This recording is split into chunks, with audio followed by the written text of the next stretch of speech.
Welcome to the Four Listeners Program. Welcome aboard, everybody. Thanks for checking us out this week. What up, everybody? I'm Spear, and on the mics with me this week is the mighty Gantor. What is up, Gantor?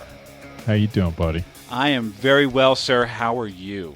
Trying to do some self-healing. Oh, yeah? Let the healing begin. Let the healing begin, man. Well, you're walking around a little bit better. I caught you. I mean emotional. Oh, emotional healing. Well-being. All right. Mental well-being. All right. You know. Well, The kind that really matters. Are we solving that with alcohol? That's a cause and solution to all of life's problems. All of life's little problems. Well, one problem we don't have tonight is we have no Z-Man, so no problem there.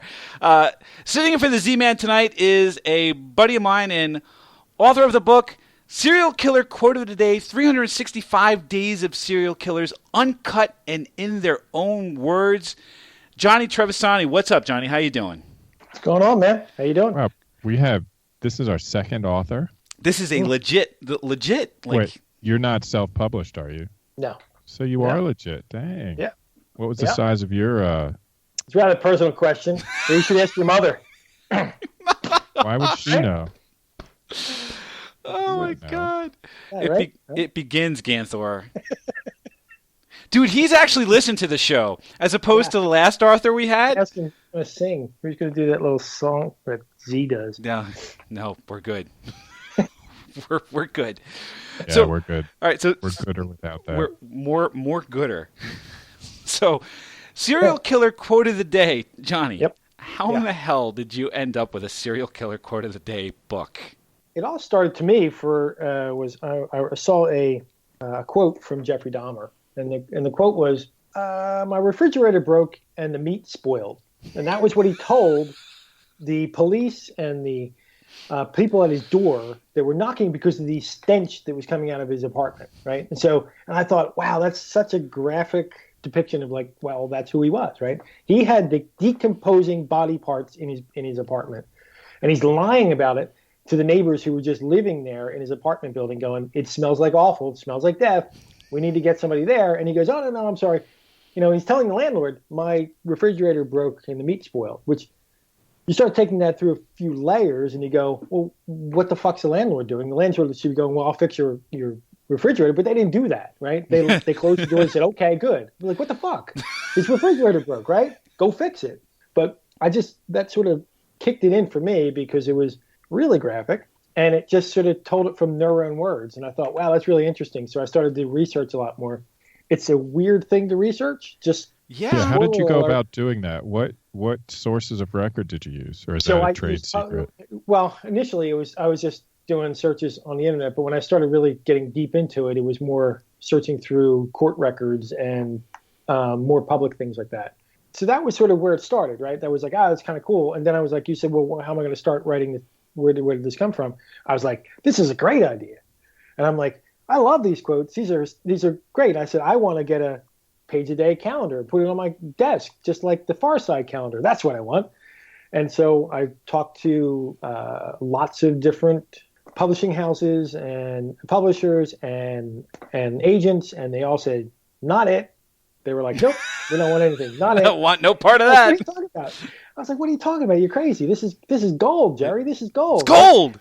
Yeah, they really didn't want it. I had a stack of rejection letters, and I sort of got comfortable with that. I was like, hey, I got another one. So I just sort of ignored that. But what I did was during that time, I was just gathering a lot of different quotes. And so I just had a big database of this. And so out of that database came a lot of little tech projects that I would have.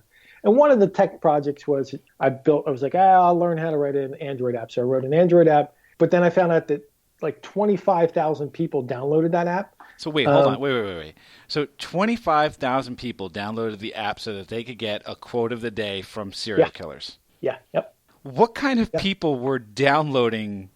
Did you have any idea what kind of people were downloading this thing? Yeah. So I got a lot of pretty cool data from this. So what really shocked me was when I looked at the Android data, it was 55% women and 45% men. Wait. And I was floored by that. Well, hold on. So more women were into the idea of serial killer quote of the day than men. Yeah, they were really into it. That's super hot. Hot. That's hot. Yeah. That's hot. Ganthor. I mean, that's... Not attracted to that at all. Not attracted to that. No, That's they're how- people who they would probably bang convicts. That's gross to me. Well, Crazy, I would think. What else is in your book besides quotes from serial killers? Do you provide context? yeah. So each month I feature a serial killer. And so there's a little bio for a few pages of bio there, and then I also have facts about the serial killer. So you get a quote, but then I have little fun facts. Yeah, the one fun fact here for Jeffrey Dahmer is Dahmer wanted to turn his victims into his own personal zombies. Yep. How did he have a way of zombifying his victims? Like, what was his plan for that? He thought the fact that when they were near death, he considered to be zombies. So yeah, and he thought that he can keep them in that state, but they would die, unfortunately. So Well, right. so if you stay on the Dahmer thing, but one of the most interesting, my favorite fun fact is from Carl Panzram, Carl Panzram is the most vile serial killer ever, and probably human that was ever created. And I mean that. I mean, a lot of serial killers are the ones like the BTK killer, who was a deacon in his church, and he would work for ADT during the day, and then at night he'd have this weird hobby of going out and murdering, killing women. So that was a weird thing, but you would be behind the BTK killer at the grocery store. Carl Panzram, he was just a scary motherfucker. Like, he looked scary. If you looked at him, if you saw eye contact, you probably were dead. Like, he just kind of crazy. But one of the facts, my fun fact, is that William Taft, before he was president, he was the Secretary of War. And that was during World War One. And so World War One, Carl Panzram served. But Carl Panzram was kind of crazy, so he ended up in Leavenworth. And so William Taft signed his prison, the paperwork for him to go serve at Leavenworth. So then he came out of Leavenworth. Taft became president, yada, yada, yada. And then after Taft was done with being president, he was on the Supreme Court.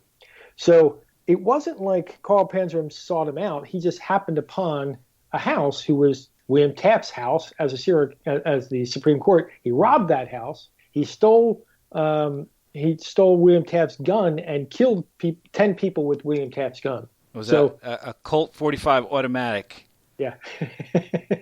It was. I just thought that was a really cool little fact. Here's the quote from the book. In my lifetime, I have murdered 21 human beings. I have committed thousands of burglaries, robberies, larcenies, arsons, and last but not least, I have committed sodomy on more than 1,000 male human beings. Yeah. For all of these things, I am not in the least bit sorry. Right. Yeah. He was a scary motherfucker. And the picture in the book, Ganthor, I'm with Johnny on this one. Like, he's staring like straight into your soul and possessing it. It's fucking creepy, man. Wow. Most of them seem like big pussies, but I guess this guy isn't. No, this guy's for real.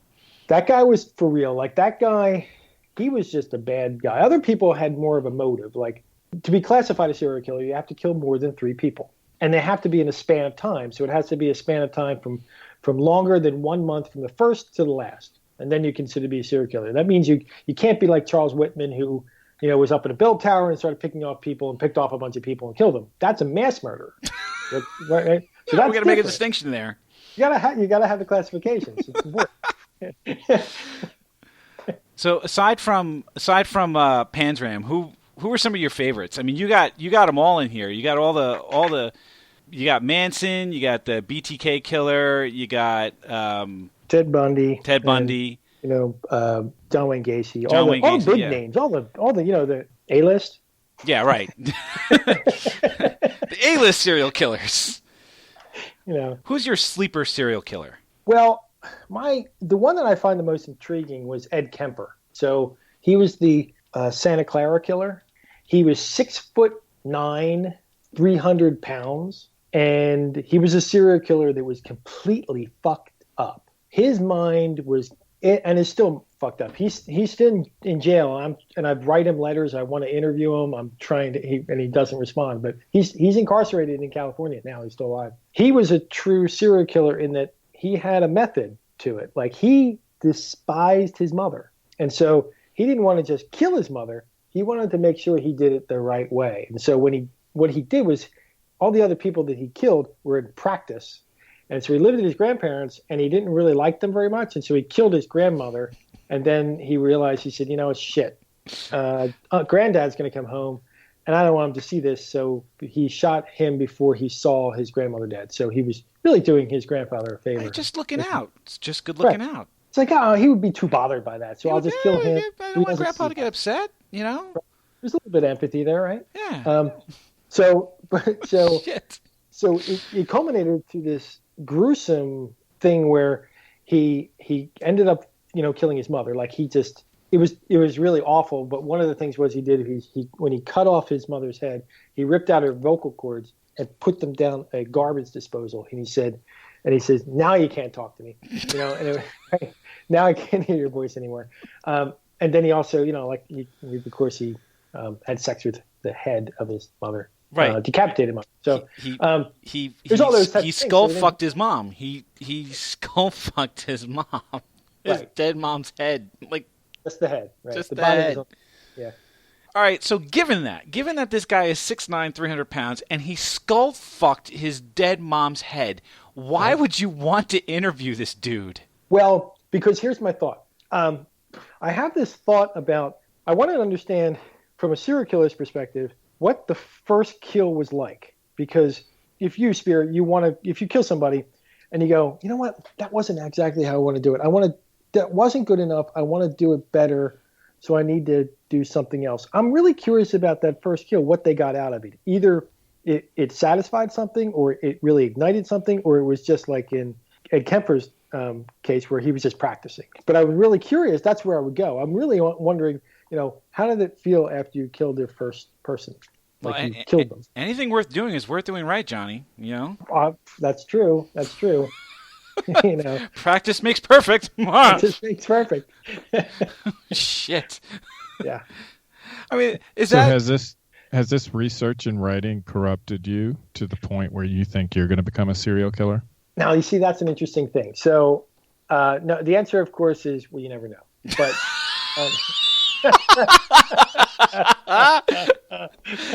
no. So I people find out, oh, you wrote this book, and then they go, oh, should I be worried? And I go, I don't know. You want to be, maybe people write about baseball, but they're not baseball players. So no, but they probably really wanted to be good at baseball. Fair enough. They might have. Well, true. And I don't know if I really want to be good at something like this. Like, again, I'm sure the blood is a mess. Is really a drag to deal with. But yeah, I mean, I just find the psychology of it really, really intriguing. So that was really what drew me to it. But, you have people like the BTK killer that are really kind of scary, because they're people in your community that you think are normal. They go to the soccer games. They go to work. They come home. Just a couple nights a week, they're out, hunting people, but you don't know that. And that's kind of a scary thing. And if it hadn't been for the BTK's ego, then he would have still been out there, right? Because he went for decades. He did that. He spanned his thing over decades. And the only reason why he got caught was because he felt like, well, I got away with it. Yeah, you think I'll do it again. And he gave himself out. He just couldn't sit by himself, and he would have gotten away with it, which is a kind of a crazy concept, There's a guy here, Dennis Nilsson, who the fun fact here is Nilsson was caught after disposal of entrails clogged the drains of his house. I mean, he was. Yeah, that's another thing. You got to recognize you got to have fat pipes if you're going to do it in your own house, right? You got to have those big ass 4-inch pipes. You can't have those fooling around. I mean, if you're going to throw intestines down there, Jesus Christ! This guy Arnfinn Nesset killed 22 people over the span of 3 years, and he killed. It says here, fun fact: Nesset killed many of his victims while being employed as the director of a nursing home. I mean, it's like a target-rich environment. What the fuck is that about? You got to think that back then it was a little bit looser about how to get certified for nursing homes. And hey, people are going to die in nursing homes, and it's pretty easy. So I mean, that's good practice, Right. His quote here is, "I've killed so many, I'm unable to remember them all." Right, which is a shame if you think about it. It's like he did all that work for nothing. Right. I mean, you would think that he gained something out of it. Most of them keep little trophies of some sort. He was like, all right, I'm on to the next. He was like, there's another one that I like is H.H. Holmes. He was back in the late 1800s, and he was the serial killer that was around the Chicago World's Fair, and he built this hotel they called it the Murder Castle after they figured it out. But what it was like he was a true capitalist, and then the reason why is because he found that there was a need for medical hospitals that needed body parts. So he was a supply and demand. He was like, I'm going to make some money, and they just need to get bodies. Damn it. How am I going to get bodies? Oh, I'll kill these people, and I'll give them bodies. Right? Right? I mean, that's what he did. So his main problem was that he was a capitalist. He was a true capitalist. He's providing a service. So, Charlie Manson. Charlie Manson. There's two things I like about this one entry here for Charlie Manson. It's the quote is, "Don't treat the dogs like people. Treat the dogs like dogs. They're better than people." Yeah. And here's something I didn't know. The Beach Boys recorded a song written by Charlie Manson. Oh yeah. Called "Never Learn Not to Love." Yeah. Well, he was a pretty charismatic dude. Obviously, I know that some purists will say, "Well, he's not really a serial killer," and I can respect that. He didn't actually kill people. He did order their murders. Right. So he only has 5 killings to his name personally. Right. Yeah. So that's not a lot compared to some of these other guys. I mean, that's kind of lame in comparison. Some guys out here have got 20 plus. Well, that's true. That is, yeah. I mean, he is kind of on the lower end of these things. I mean, but not everybody can be that dedicated, and he had a songwriting career to keep up with, evidently. So, well, I guess it was more of a business thing for Charlie Manson. He was delegating out to people, and he was a manager. He was a good manager, like a serial killer manager. He was a good manager, wasn't he? Yeah. How about this one from William Hirons? "For heaven's sake, catch me before I kill more. I cannot control myself." That was a letter that he wrote because he was, he didn't want to. He didn't kill that many though. I think he killed like 3. 3, yeah. And it says here that Hirons was known as the lipstick killer because he scrawled a message in lipstick. He was also a good ballroom dancer. Yeah. How the hell did you dig up that particular nugget? That was, again, there was a weird research. It was like when you're researching this stuff, you catch these little blurbs and little articles, and you'd find out that, well, somebody like his neighbors would mention, but he was actually a very good ballroom dancer. Like, wow, that's awesome. So here's a question for you. So the ladies seem to like the serial killer apps, but were any of the ladies actually serial killers themselves? Sure. Yeah, Aileen. Aileen is one of the famous Aileen Wuornos. There was a movie called Monster where Aileen Wuornos. She won the Oscar for that. What the fuck's her name? Charlize Theron. She got all makeup and she got all uglified for it. Yep. Yeah. So she made money as a prostitute. She hated it, but she made money as a prostitute because she was in love with her girlfriend, and she was making money doing that. But she hated the people she was giving blowjobs to, so we'd kill them. And so she left a trail of people along the way, and she was convicted of killing 7 people, and she was relatively quick. If you think about it, it was only like a span of like 1 year, or less than 2 years. She always said that she always felt that Oliver, that even though that she was giving blowjobs for money, she thought that they were raping her, and she thought that all of her victims were raping her. So that's how she justified it. Yeah. How about this one? She, Helene Jagato, I guess, from France, killed more than 30 people. The quote here is, "Wherever I go, people died." Yeah. That's fucking crazy, man. Yeah. What was her story? She was a nurse.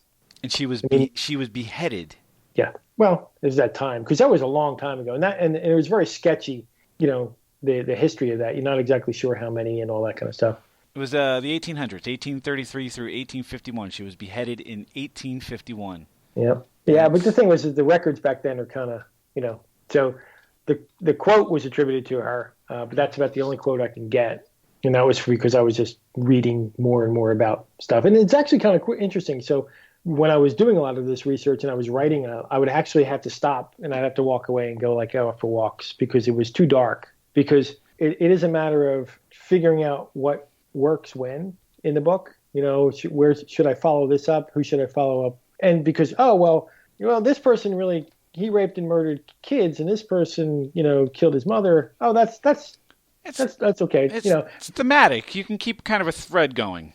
Yeah, but it gets you really dark and it gets you really down there. So it's not an easy thing. So I can't make up. I had to walk away many times trying to do that.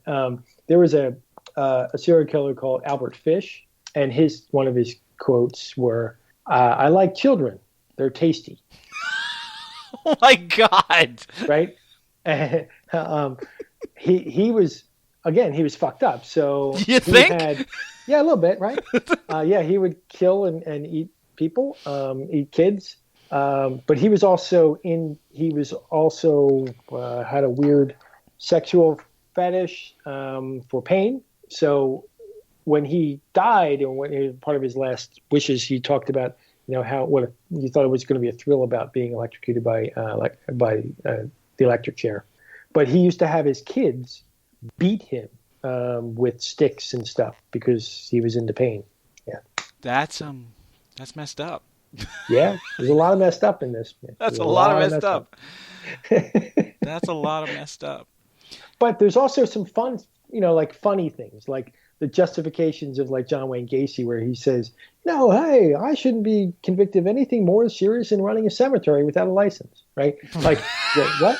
Right? That was a quote. And so, right? I mean, you go, that's kind of funny, Sure. I mean, that's one way to look at it.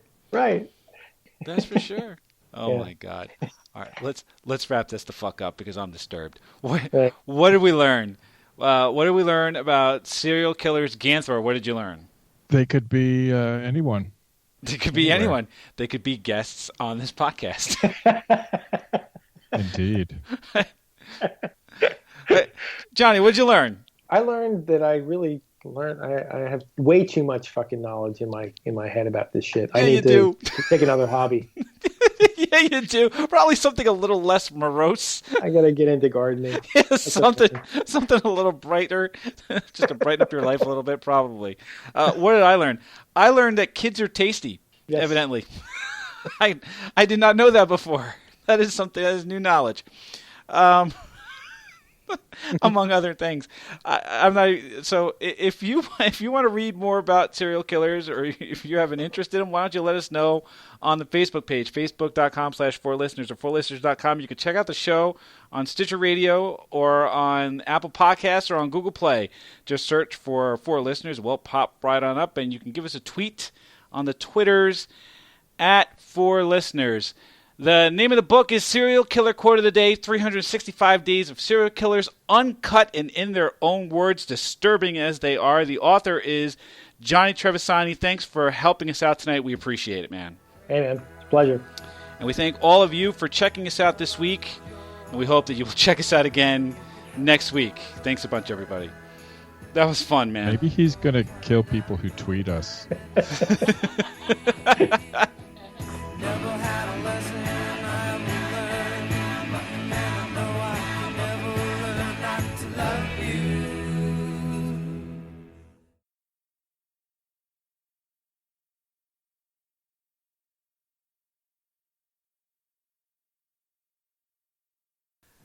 So how many pages is your book? 3, 4. It's actually in the paperback. It's like 400 and some pages. Wow. Pretty thick. Yeah, it's pretty thick. That's what your mother said. Because that's a good one. That's